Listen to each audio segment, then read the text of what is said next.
అందరికీ and public star Pulivendula Mahesh, public star. Thank you sir, thank you so much sir. చాలా సంతోషం.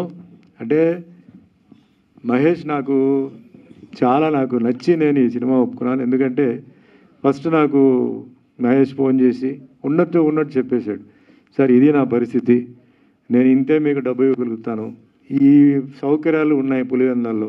నేను అడిగాను, పులివెందులనే చేయాలా, నా పోర్షన్ ఇక్కడ చేయవచ్చు అంటే, లేదన్నా నాకు లొకేషన్స్ అన్నీ అక్కడ అనుకూలంగా ఉంది కాబట్టి నేను అక్కడే చేయాలి, మీరు రావాలి, మీకు ఏం కావాలంటే నేను చేస్తాను, ఇది నా కెపాసిటీ అని చెప్పాడు. సరే ఓకే, నాకు ముందు నా క్యారెక్టర్ చెప్పు అని చెప్తే క్యారెక్టర్ చెప్పాడు. సో మెయిన్గా ఒప్పుకోవడానికి కారణం కూడా ఏంటంటే, దీంట్లో ఒక రైతు క్యారెక్టర్, రైతు రాష్ట్రానికి ఎంత ముఖ్యం, దేశానికి ఎంత ముఖ్యం అనేది చాలా అద్భుతంగా, అంటే వేరే సినిమాలు ఉండొచ్చు, వేరే క్యారెక్టర్స్ చేసి ఉండొచ్చు, నేను చాలా మంచి క్యారెక్టర్ నిజంగా మహేష్ నాకు వచ్చి క్యారెక్టర్ చెప్పగానే నేను మెయిన్గా ఒప్పుకోవడానికి కారణం అది. తర్వాత ఆయన సింప్లిసిటీ, నిజాయితీ, నాకు ఫోన్ మీద అన్ని విషయాలు నేనేం దాచిపెట్టిన సార్, అక్కడ వచ్చిన తర్వాత మీకు జర్కులు ఇవ్వడం అలాంటివి ఉండదు ఇది అని చెప్పాడు. వెంటనే మా మేనేజర్ వెంకట్రావుకి డేట్లు ఇవ్వయా అని చెప్పాను. సో డేట్లు ఇచ్చాము, షూటింగ్ అంతా రెడీ అయిపోయి కరెక్ట్గా షూటింగ్ స్టార్ట్ చేసే టైంలో నాకు చిన్న యాక్సిడెంట్ జరిగి ఇక్కడ ఒక ఫ్రాక్చర్ అయింది. నాకు ప్రాబ్లం ఏమొచ్చిందంటే, ఈ పిక్చర్లో బైక్ డ్రైవ్ చేయాలి. సో డాక్టర్లు ఏమో 3 months వరకు వెయిట్ కానీ బైక్ కానీ అలాంటి కుదరదున్నప్పుడు నేను మహేష్కి ఫోన్ చేసి, ఇట్లా మహేష్, సారీ మహేష్, నేను ఈ సినిమా చేయలేను, నేను ఎందుకన్నా అన్నాడు. లేదు ఇట్లా బైక్ ప్రాబ్లం ఉంది, నువ్వేమో బైక్ తోలాలంటున్నావు కదా, నువ్వు వేరే వాళ్ళని పెట్టేసుకో, వేరే ఏం లేదు, నాకు అన్నీ నచ్చింది, ఇది ఒకటే నాకు ప్రాబ్లం అంటే, సరే నేను మళ్ళీ ఫోన్ చేస్తా అని చెప్పి ఫోన్ పెట్టేశాడు. నేనైతే రెస్ట్లో ఉన్నాను. మళ్ళీ ఫోన్ చేసి, లేదన్నా నెక్స్ట్ డేట్ మీరు ఎప్పుడు ఇవ్వగలుగుతారు చెప్పండి, నేను దాన్ని బట్టి నేను షెడ్యూల్ మార్చుకుంటా అన్నాడు. ఎందుకు మహేష్, నువ్వు ఆల్రెడీ ప్లాన్ చేసావు కదా, నువ్వు చేసుకో అని చెప్తే, లేదు సార్ మీరే చేయాలి ఆ క్యారెక్టర్, మిమ్మల్ని అనుకున్నాను నేను, మీరే చేయాలని చెప్పాడు. సరే అప్పుడు చెప్పాను, ఇంత టైం పడుతుందని చెప్పాను, ఆల్మోస్ట్ 1 month తర్వాత అంటే నేను వేరే సీన్లు చేసుకుంటాను, మీరు వచ్చి వేరే కొన్ని సీన్స్ ఉన్నాయి అంతవరకు మీరు చేయండి, మళ్ళీ తర్వాత మనం ప్లాన్ చేద్దాం అంటే మళ్ళీ డేట్లు ఇచ్చారు. సో వచ్చిన తర్వాత ఇక్కడ మాకు, నేను అనుకోలేదు కానీ చాలా మంచి ఫెసిలిటీ, నాకు ఆమెని నా వైఫ్గా ప్లే చేస్తే చాలా మంచి ఫెసిలిటీ ఇచ్చారు. మరి ఇవన్నీ కాదు కానీ ముందు వచ్చి, సార్ నేను ఒకసారి మీకు సీన్ ఎక్స్ప్లెయిన్ చేయాలని చెప్పి నా రూమ్కి వచ్చి, రేపు ఏం సీన్ చేస్తున్నామో ఆ సీన్లు డైలాగులు అన్నీ మొత్తం చేస్తే మేము కూర్చొని కొన్ని కరెక్షన్స్ చేశాను అనమాట. నాకు బాగా నచ్చింది అదే. మహేష్లో ఏంటంటే ఓవర్ కాన్ఫిడెంట్గా లేకుండా వచ్చి డిస్కస్ చేసి, ఈ సీన్ నా సీన్తో పాటు వేరే సీన్లు కూడా ఇట్లా ఉన్నాయండి అని చెప్పి చేశాడు. స్పాట్కి వెళ్ళిన తర్వాత చూస్తే అక్కడ అక్కడ ఉన్న ప్రజలందరూ ఆయనకి సహకరించారు, టోటల్గా అక్కడ ఆర్టిస్టులు అందరూ సహకరించారు. సరే నెక్స్ట్ షూటింగ్ చేసి అద్భుతమైన సీన్, దీంట్లో సీన్ రైతుల గురించి చాలా మంచి సీన్లు ఉన్నాయండి. నాది పోర్షన్ రైతుల్ని సపోర్ట్ చేసే సీన్, ఇంకా వేరే ట్రాక్స్ ఉన్నాయి. బట్ అసలు మెయిన్ ఏంటంటే స్కూల్ లైఫ్. సో ఈ స్కూల్ లైఫ్ ఏంటంటే మనకి అందరికీ ఏంటంటే జీవితంలో పుట్టిన తర్వాత మెయిన్గా గుర్తు వచ్చేది స్కూల్ లైఫ్. ఆ స్కూల్ లైఫ్ ఎప్పుడు తెలుస్తుందంటే, కాలేజ్కి వచ్చిన తర్వాత అయ్యోయో మళ్ళీ స్కూల్ లైఫ్ ఒక చాలా స్వీట్ మెమరీ, అది మళ్ళీ రాదు అని చెప్పి కాలేజ్ దాటిన తర్వాత కాలేజ్ లైఫ్ రాదు అని చెప్పేసి టూ లేట్ అని చెప్పి పోతుంది. అదే లైఫ్ అనేది. దీంట్లో స్కూల్ లైఫ్లో ఒక చాలా మంచి లవ్ ఏంటంటే అక్కడ సెక్స్ అలాంటిది ఏం కాదండి. ఆ చిన్న వయసులో ఒక అట్రాక్షన్, చిన్న వయసులో ఒకరు ఇష్టపడడం, చాలా నీట్గా చాలా బాగా తీసాడు మహేష్. సో ఇది ఒక ట్రాక్ అండి, ఇది నాది ఒక ట్రాక్. అండ్ మెయిన్గా ఇది ఈ రైతుల గురించి నేను ఎందుకు చెప్తానంటే, అందరూ భారతీయులు ఒక విషయం మర్చిపోకూడదు. ఈరోజు అద్భుతంగా ఈ ప్రోగ్రామ్ చేస్తున్నాం, జల్సా చేస్తున్నాం, పబ్కి వెళ్తున్నాం, వెళ్తున్నాం, చాలా హ్యాపీగా ఉన్నాం. దానికి కారణం ఏంటి, బార్డర్లో మన కోసం అక్కడ సైనికులు కూర్చొని తుపాకీ పట్టుకొని అక్కడ కూర్చున్నారు. వాళ్ళ ఫ్యామిలీని వాళ్ళు త్యాగం చేస్తూ మనందరూ ఎంజాయ్ చేయాలని చెప్పేసి ఆ చలిలో తిండి లేక పాపం వాళ్ళు అక్కడ ఉంటున్నారు. ఎంతమంది ఉంటున్నారు, ఎంతమంది పోతున్నారు లెక్కలేదు. వాళ్ళ ఫ్యామిలీని వాళ్ళు సాక్రిఫైస్ చేసి మన ఫ్యామిలీ కోసం వాళ్ళు పెడుతున్నారు. వాళ్ళొకడు. నెక్స్ట్ పోలీస్ డిపార్ట్మెంట్, రాష్ట్రంలో ఎన్ని ఎన్కౌంటర్లు జరిగినాయి, ఏ గొడవలు జరిగినాయి, వాళ్ళు మన కోసం వాళ్ళు త్యాగం చేస్తున్నారు. మూడవది డాక్టర్లు, నర్సులు. మాకు తెలుసు మీ కరోనా టైంలో మిత్రులు బంధువులు కూడా దగ్గర రాకూడదు చెప్తే చాలా సీరియస్గా ఉన్న పేషెంట్ దగ్గర మిత్రులు బంధువుల కన్నా దగ్గరికి వెళ్ళిపోయి చూసుకున్నారు. చాలామంది బ్రతికారు, కొందరు పోయారు. వీళ్ళు అలాగే రైతు ఎటువంటి క్యాస్ట్ ఫీలింగ్ లేకుండా, కమ్యూనిటీ ఫీలింగ్ లేకుండా ఒక రైతు ఉన్నవాడు ఆయన ఇది పండిస్తున్నాడంటే ఇది ఎవరో హిందూకి వెళ్ళాలి, లేదా ముస్లింకి వెళ్ళాలి, క్రిస్టియన్కి వెళ్ళాలి కేకుండా అందరికి వెళ్ళాలని చెప్పేసి పాపం వాళ్ళు ఎన్నో ఇబ్బందులతో తుఫాన్ వచ్చినా ఏం వచ్చినా వాళ్ళు చేస్తున్నారు. ఇవి చాలా నేను అన్ని ఫంక్షన్లో చెప్తుంటాను. మనం మర్చిపోకూడదు. వీళ్ళకి మనం ఏం డబ్బు ఇవ్వక్కర్లేదు, వాళ్ళకి మర్యాద, ఒక గౌరవంగా సెల్యూట్, నమస్కారం పెడితే చాలు. సో అందుకే నేను రైతు క్యారెక్టర్ చెప్పగా నేను ఒప్పుకోవడానికి కారణం మెయిన్ అదే రీజన్. ఒక రైతు పడే కష్టం, మళ్ళీ ఆ ఊర్లో రైతులు అందరూ సఫర్ అవుతుంటే వాళ్ళకి సాక్రిఫైస్ చేయడం, ఆ విధంగా మనం రైతు క్యారెక్టర్ చేద్దామని చెప్పి చేశాను. చాలా హ్యాపీ. అన్నీ షూటింగ్ అంతా అయిపోయిన తర్వాత లాస్ట్ డే మేము జస్ట్ వెళ్తున్నామంటే కొంచెం గంటల ముందు తను అసలే కష్టాల్లో సినిమా చేస్తున్నాడు. ఈయన ఏంటంటే పక్క విలేజ్కి అంతా వెళ్ళిపోయి జూనియర్ ఆర్టిస్టులకి అందరికీ అంటే వాళ్ళని పిలిపించి పాపం వాళ్ళకి అందరికీ టిఫిన్లు అది ఇది పెట్టి, అంటే క్రౌడ్, ఎందుకంటే ఇతను డబ్బు ఇచ్చి అందరినీ తీసుకుని రాలేడు, ఈ కాంట్ ఎఫోర్డ్. సో రిక్వెస్ట్ చేసి ఆ టైం లిమిట్ మీద తీసుకొచ్చి చేసాడు పాపం. అలాగే అందరూ హెల్పర్స్ అందరూ చేస్తే నాకు తెలిసింది ఏంటంటే దానికి ముందు రోజు ఈయన ఇంట్లో దొంగతనం జరిగిందండి. గోల్డ్ పోయింది. అది పోయినా మాకేం చెప్పలా. ఆయన వచ్చి షూటింగ్ అంత బాగా చేశాడు.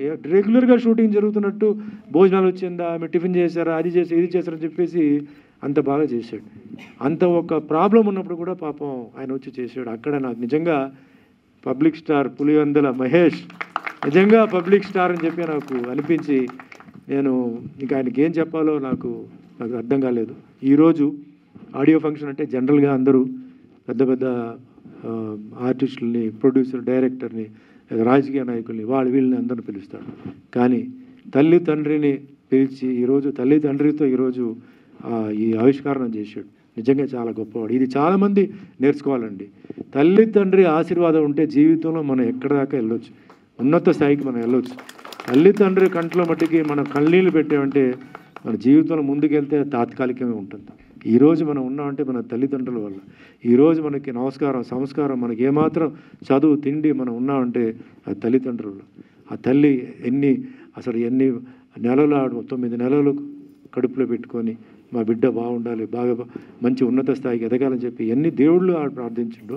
తండ్రి అన్నవాడు ఎన్ని కష్టాలు అనుభవించి, ఎన్ని ఉద్యోగాలు చేసి కుటుంబం బాగుండాలని చెప్పేసి పాపం అతను కష్టపడ్డాడో మనకు తెలియదు. ఒక లైఫ్ వచ్చిన తర్వాతనే మనకు తెలుస్తుంది. సో తల్లిదండ్రిని గుర్తుపెట్టుకున్నాడు. ఖచ్చితంగా తల్లిదండ్రులు ఆశీర్వాదాలు ఈయనకు ఉంటాయి. ఈయన ఉన్నత స్థాయికి ఎదుగుతాడు. ఇప్పుడు ఇందాక చాలా ఆవేశంతో మాట్లాడాడు. నేను ఆవేశంతో మాట్లాడినప్పుడు ఒకటే అండి, ఇది నా 47వ సంవత్సరం. నువ్వు ఏదైతే చెప్పావే నేను ఆల్రెడీ జీవితంలో అవన్నీ దాటేసి వచ్చేసాను. నాకు చాలా జరిగింది. ఎంత జరిగినా మా తల్లిదండ్రుల ఆశీర్వాదాలు ఉన్నాయని చెప్పి నేను కరెక్ట్గా నా పని నేను చేశాను. నేను నిజాయితీగా చేశాను, ఆన్ టైంకి వచ్చాను, ఎవరికి ఇబ్బంది పెట్టలేదు. చూద్దాం ఎంతవరకు పోతుందని చెప్పాను. 47 సంవత్సరాలు అయిపోయింది. 800 సినిమాలు దాటేశాను.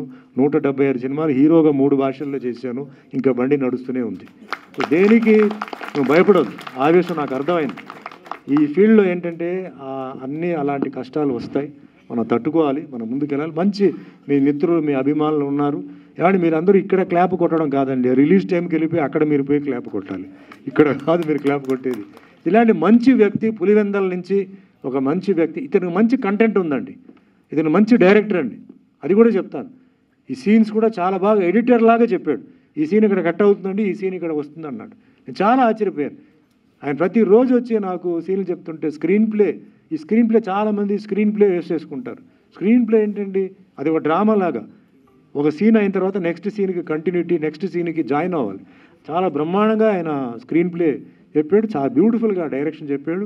అండ్ ముఖ్యంగా కెమెరామెన్ ధర్మ అద్భుతంగా చాలా ఆయన ఎంటైర్ టీమ్కి and also music director Baji గారికి కూడా అద్భుతంగా 7 పాటలు ఇచ్చాడు. సో ఇక్కడ ఏంటంటే ఒకటే బ్యాలెన్స్ ఏంటంటే మీ ఆశీర్వాదాలు అండి. ఇలాంటి వ్యక్తికి మీ ఆశీర్వాదాలు ఉంటాయి. ఎందుకంటే ఆయన ఒక సంస్కారంతో ఉంటున్న ఒక మనిషి. సో ఇలాంటి మనిషి ఇండస్ట్రీలో ఉండాలి. ఆయన ఎమోషన్స్ అవన్నీ నాకు అర్థమవుతుంది. అవన్నీ ఒక సక్సెస్ వస్తే అన్నీ పోతాయి.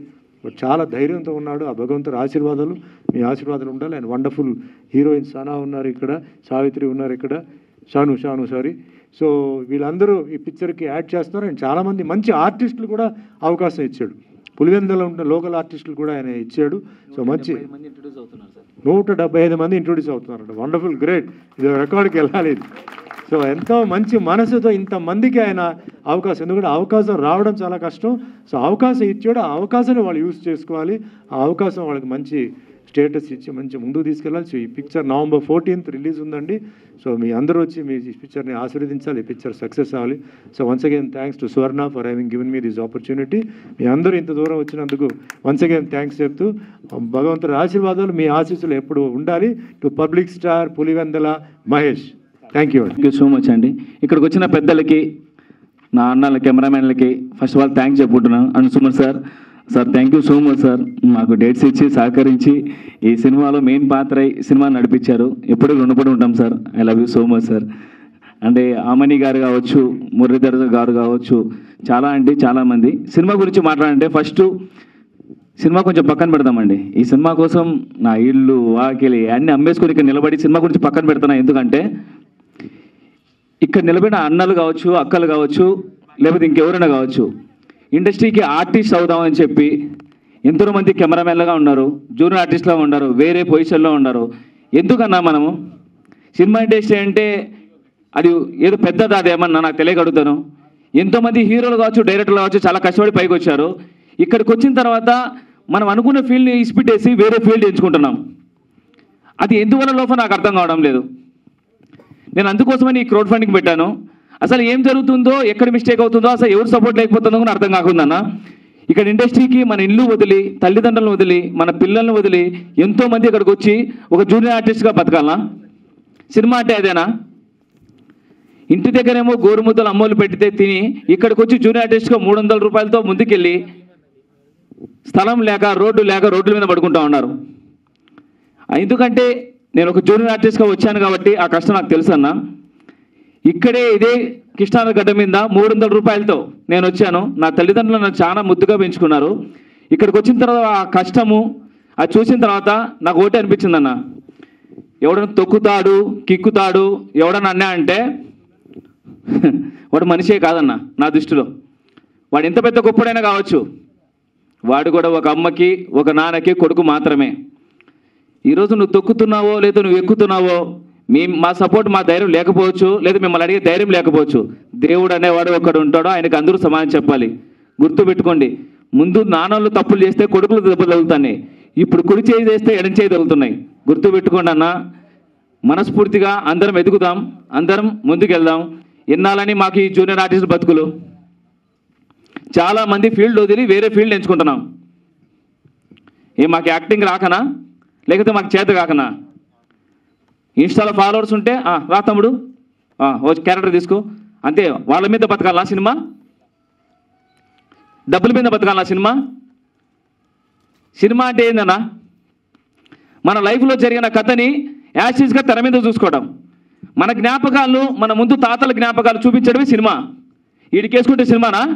ఈడికేసుకుంటే సినిమానా? లేదు సెక్స్ చేస్తే సినిమానా? సినిమా పదానే మార్చేస్తున్నాం మనము. నాకు అదే బాధ అనిపించింది. అందుకే నేను 90s స్టోరీ తీసుకున్నా, ఒక ప్యూర్ లవ్ స్టోరీ.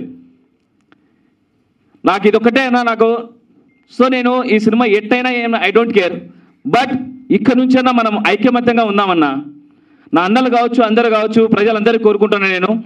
ఒకటి వల్ల ఏమీ కాదు, మీరందరూ తలుచుకుంటే నేను ముందుకు వెళ్ళగలను. నేను ముందుకెళ్తే ఖచ్చితంగా ఈరోజు నైనిషియా క్రియేషన్ నా చిన్న పాప బ్యానర్ పెట్టాను నేను. నాకు పెద్ద బ్యానర్ దొరకపోవచ్చు, మేబీ దొరుకుతుందేమో కూడా తెలియదు. రేపొద్దున నేను పెద్దనే అయిపోయిన తర్వాత కొత్త వాళ్ళందరికీ నా బ్యానర్ ఇస్తా, ఐ ప్రామిస్. నేను చెప్తున్నా, ఈరోజు నేను చిన్ననే కావచ్చు, ఏదో రోజు ఖచ్చితంగా గొప్పనవుతా, నా బ్యానర్ ఇస్తాను నా కొత్త వాళ్ళందరికీ. నేను మాట్లాడుతున్నా సభావేదికంగా. నేను ఫస్ట్ టైమే మాట్లాడుతున్నా, కానీ చాలా బాధ ఉందన్న. ఎందుకు ఎక్కడికి వెళ్ళినా కూడా ఏం జరిగినా ఇదే రిపీట్ అవుతుంది. సార్ ఎక్కడ రీజన్ అర్థం కావడం లేదు. బయట వాళ్ళేమో ఆ నలుగురు పెద్దోళ్ళు అంటారు. ఆ నలుగురు ఎవరిని అడగాల? ఎవరిని అడిగితే వాళ్ళు కిందికి వస్తారు. అడగడానికి మేము రెడీగా ఉన్నాం. ఉంటే నాయకులు ఎవరన్నా, పెద్దోళ్ళు ఎవరు ఉంటారు, రండి సార్ మాట్లాడుకుందాం. చచ్చిపోతున్నాం సార్ బయట.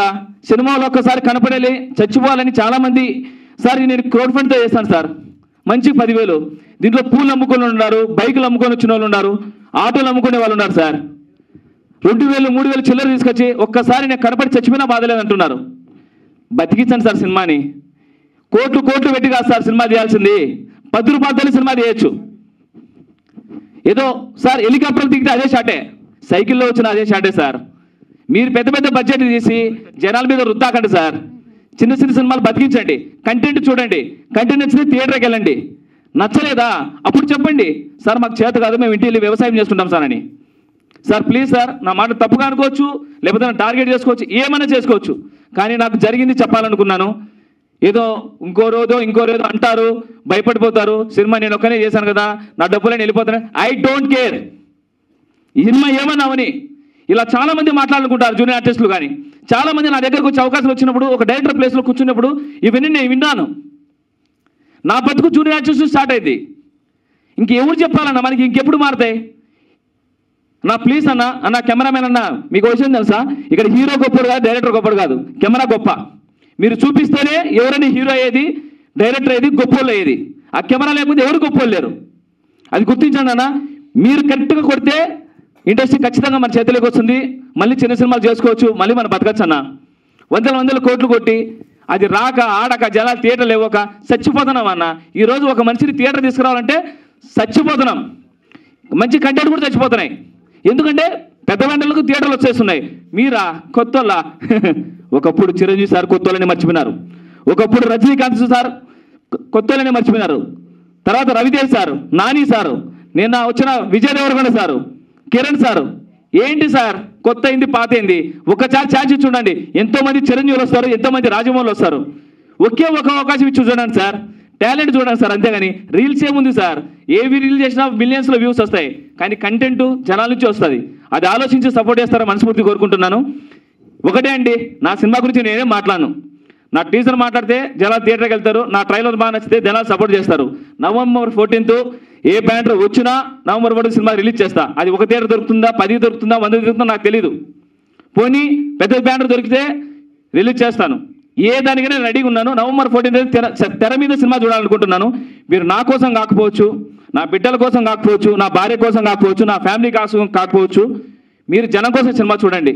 పూలు అమ్ముకున్నోళ్ళు, బైకులు అమ్ముకున్నోళ్ళు, రోడ్లలో ఉన్నోళ్ళు ఒక్కసారి తెర మీద కనబడి చచ్చిపోతే చాలా అనుకునే వాళ్ళ కోసం చూడండి సార్.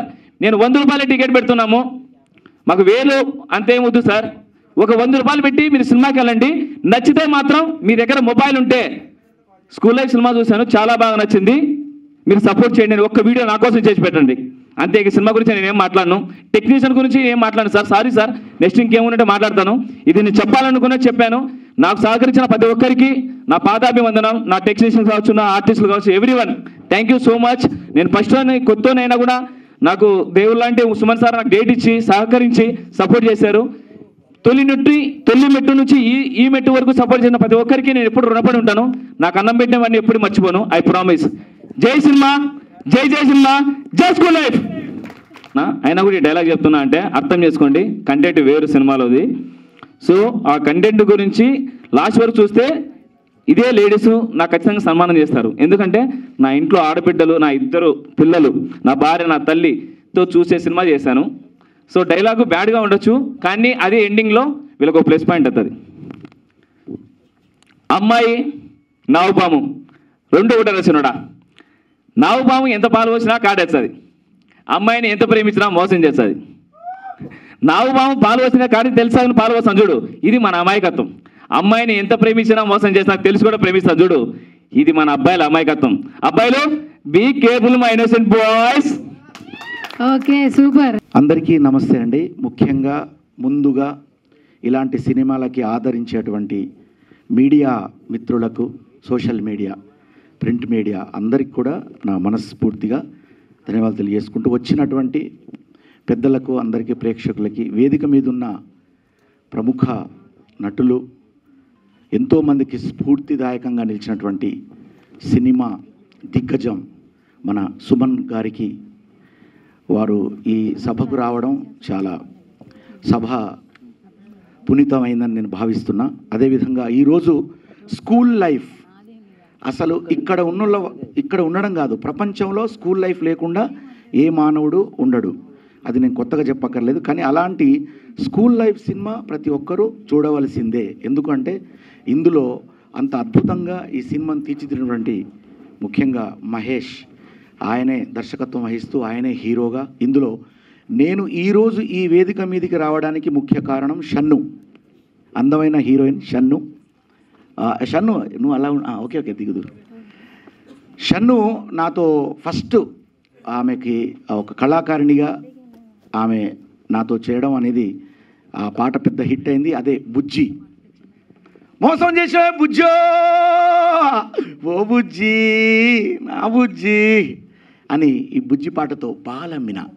బుజ్జి ఎక్కడ ఉందండి? బుజ్జి లేకుండా పాడుతున్నారు. బుజ్జి వెనకాల వస్తుంది, ఇప్పుడు పాడుతుంటే వస్తుంది. ఇద్దరు బుజ్జీలు ఉన్నారు ఇక్కడ. మీరు అటు ఇటు చూస్తూ పాడితే కొంచెం ఇద్దరు వైరల్ అవుతారు. సావిత్రి అలాగే సావిత్రి అలాగే ఉన్నారు. కాకపోతే ఫస్ట్ బుజ్జి, తర్వాత సావిత్రి గారు కూడా దీనికి ఈ సినిమాలో చేశారు కాబట్టి ఒక్కొక్కరి గురించి ఆ టైం కూడా లేదు. సో ఆ రకంగా బుజ్జి పాటతో మేమిద్దరం, బుజ్జి సాంగ్ అంటే చిన్న పిల్లల నుంచి ఎంతోమంది ఆ పాటను ఆదరించారు, పెద్ద హిట్ చేశారు. సో దాంట్లో నేనే స్వయంగా పాడి, అంటే ఆ పాట తర్వాత నేను బిగ్ బాస్ కూడా వెళ్ళొచ్చాను, మీ అందరికీ తెలుసు. సో అంత అద్భుతంగా హిట్ అయింది. దాంట్లో షన్నుకు ఫస్ట్ పాట రైతు పాటతో నేను ఇంట్రొడ్యూస్ చేశా. నన్ను అన్నది, ఇంత ప్రకృతి అంటే నేను అందంగా కనబడే వ్యక్తిని అంత ఒక డీగ్లామర్గా చూపించి, ఒక పల్లెటూరు అమ్మాయిలాగా ఒక రైతు భార్యగా కూడా ఆమె చేసి చాలా, అది ఆ పాట కూడా హిట్ అయింది. ఇప్పుడు రైతుల పరిస్థితి చూస్తున్నారు అందరూ కూడా, మీరందరూ. ఎందుకంటే వర్షం పడితే రైతు పండించిన పంటకి ఒక వర్షం వస్తే రైతులు ఎంత ఇబ్బంది పడతారు అనేటువంటి, మరి ఎంత విషాదమైన విషయం రైతు బతుకు. అలాంటి రైతు బతకాలి, మనం బతికించుకోవాలి. అలాంటి పాట కూడా షన్ను చేసి నిరూపించింది. మళ్ళీ గ్లామర్గా బుజ్జి దాంట్లో. అలాగే ఇప్పుడు స్కూల్ లైఫ్ సినిమాలో మరి మహేష్ పక్కన హీరోయిన్గా అలాగే సావిత్రి నటించడం, అలాగే నా మిత్రుడు టోనీ, ఆయన ఇప్పుడు హీరోగా చాలా పెద్ద ఆర్టిస్టు, చాలా పెద్ద డ్యాన్సరు.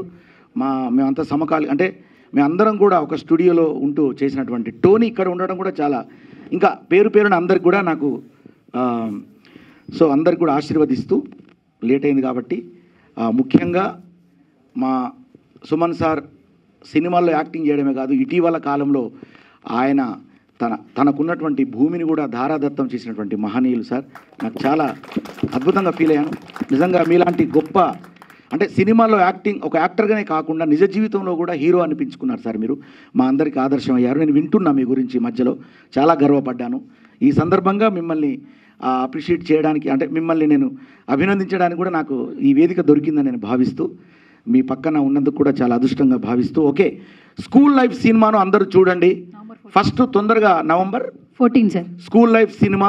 November 14 రోజు మీరందరూ కూడా వెళ్ళి ఎంజాయ్ చేయండి. November 14 అంటే చాలా గొప్ప దినం ఆ రోజు, మీకు తెలుసు కదా. సో కాబట్టి చిల్డ్రన్స్ డే, ఎందుకంటే చిల్డ్రన్స్ డే రోజు పెట్టడం అనేది స్కూల్ లైఫ్ అక్కడి నుంచి చిల్డ్రన్స్ డే స్టార్ట్ అయింది కాబట్టి ఆ స్కూల్ లైఫ్ను అందరూ చూసి వాళ్ళందరినీ ఆశీర్వదించిన మనస్ఫూర్తిగా కోరుకుంటూ, అలాగే విధంగా ముఖ్యంగా ఈరోజు షన్ను చాలా పెద్ద హీరోయిన్, చాలా పెద్ద యాక్టర్ అవుతావు నువ్వు. నిజంగా నీకు అంత మంచితనం ఉంది షన్ను. నిజంగా చెప్తున్నా, నేను ఆ రోజు నువ్వు నా దాంట్లో యాక్టింగ్ చేసేటప్పుడే చెప్పిన, నువ్వు చాలా సినిమా హీరోయిన్ అయితే చాలా పైకి వస్తావు అని చెప్పిన. అలాగే ఆశీర్వదిస్తున్నా. God bless you. Thank you so much. మహేష్కి ముఖ్యంగా అన్ని పాత్రలు పోషించినటువంటి మహేష్ అలా చాలా కష్టం అండి. ఒక సినిమా డైరెక్షన్ చేయడమే కష్టం, హీరోగా చేస్తూ డైరెక్షన్ చేస్తూ లాక్కొచ్చినటువంటి మీకు నా అభినందనలు. Thank you so much. ఈ అవకాశం ఇచ్చిన మీ అందరికీ మనస్ఫూర్తిగా నా ఆశీర్వాదాలు తెలియజేసుకుంటున్నా. మీ బోలే. నమస్కారం. ఇక్కడ వచ్చిన పెద్దలందరికీ అండ్ మీడియా మిత్రులకి నా హృదయపూర్వక ధన్యవాదాలు. తెలుగులో ఏమైనా మిస్టేక్స్ ఉంటే క్షమించండి. నేను కన్నడ అమ్మాయి, బట్ మీ తెలుగు అమ్మాయి ఇప్పుడు. So thank you so much Suman sir being here and everyone. ఇక్కడ వచ్చి మా ట్రైలర్ లాంచ్ని మీరు ఎంజాయ్ చేస్తారు అండ్ మాకు చాలా బాగా సపోర్ట్ చేస్తున్నారు. అండ్ స్కూల్ లైఫ్ మూవీ అనేది ఒకటి మీ జ్ఞాపకాలు యాక్చువల్లీ. సో ప్రతి ఒక్కరూ November 14 వచ్చి మా మూవీని చూసి మాకు బ్లెస్ చేస్తారని నేను మనస్ఫూర్తిగా కోరుకుంటున్నాను. ఇలాంటి మూవీస్ మహేష్ గారు చాలా చేయాలి అండ్ మీ బ్లెస్ కావాలి. అండ్ ఇది చాలా కష్టపడి మూవీ తీయడం జరిగింది మహేష్ గారు. క్రౌడ్ ఫండ్ అండ్ చాలా మీకు తెలిసే ఉంటుంది, అన్నీ బాగా వైరల్ అవుతుంది, చూడండి అందరూ. అండ్ బుక్ మై షోలో వెళ్ళి స్కూల్ లైఫ్ మూవీ మీరు ఓపెన్ చేస్తే వచ్చేస్తుంది. అండ్ November 14 మీ అందరూ థియేటర్కి వచ్చి మమ్మల్ని ఆదరిస్తారని నేను మనస్ఫూర్తిగా కోరుకుంటున్నాను. థ్యాంక్ యూ సో మచ్ అందరికీ. థ్యాంక్ యూ మహేష్ గారు, ఈ ఆపర్చునిటీ నాకు ఇచ్చినందుకు thank you so much and I'm blessed. Thank you so much. అందరికీ నమస్కారం. అందరు బాగున్నారా? అందరు బాగుంటే అందరు బాగానే ఉంటారు. మా మూవీ November 14 రిలీజ్. సో అందరూ సపోర్ట్ చేయండి మా మూవీకి. మీడియా వాళ్ళందరికీ థ్యాంక్ యూ సో మచ్. మంచి రివ్యూస్ ఉన్నా కూడా మా కోసం ఇక్కడ దాకా వచ్చినందుకు థ్యాంక్ యూ. అండ్ ఇక్కడ ఉన్న పెద్దలందరికీ థ్యాంక్ యూ సో మచ్. మా మూవీకి మాత్రం సపోర్ట్ చేయండి. ప్రతి ఇంటర్వ్యూలో అదే చెప్తున్నాను, ఇక్కడ కూడా అదే చెప్తున్నాను. చాలా డౌన్ నుంచి వచ్చి చేశాము ఈ సినిమా. సో మీరు సపోర్ట్ చేయండి. ఒక పర్సన్ ఇంకొక పర్సన్ని తీసుకొని వెళ్ళండి మా మూవీకి. అండ్ నాకు ఈ అవకాశం ఇచ్చిన మా మహేష్ గారికి thank you so much. And మా పాన్ ఇండియా స్టార్స్, హీరోస్, పెద్ద వాళ్ళందరికీ థ్యాంక్ యూ సో మచ్. మా మూవీకి సపోర్ట్ చేసి ఇందులో యాక్ట్ చేసినందుకు సుమన్ గారికి అయితే thank you so much sir. మిత్రులందరికీ నమస్కారం. అలాగే వేదిక మీద ఉన్న హీరో అండ్ పెద్ద సుమన్ గారికి ఫస్ట్ ఆఫ్ ఆల్ బ్లెస్సింగ్స్ తీసుకుంటాను. Thank you sir. ఎక్కువ మాట్లాడలేరు. మహేష్ అన్నకు అండ్ హీరోయిన్స్కి ఎంటైర్ టీం మొత్తానికి కంగ్రాచులేషన్స్ ముందుగా అండ్ ఆల్ ది బెస్ట్. అందరూ చిన్న సినిమాను కాకుండా సపోర్ట్ చేయవలసిందిగా కోరుకుంటున్నాను. November 14కి స్కూల్ లైఫ్ అనే మూవీని అందరు వచ్చి చూసి ఆదరించి సపోర్ట్ చేస్తారని నా మనస్ఫూర్తి కోరుకుంటున్నాను. Thank you.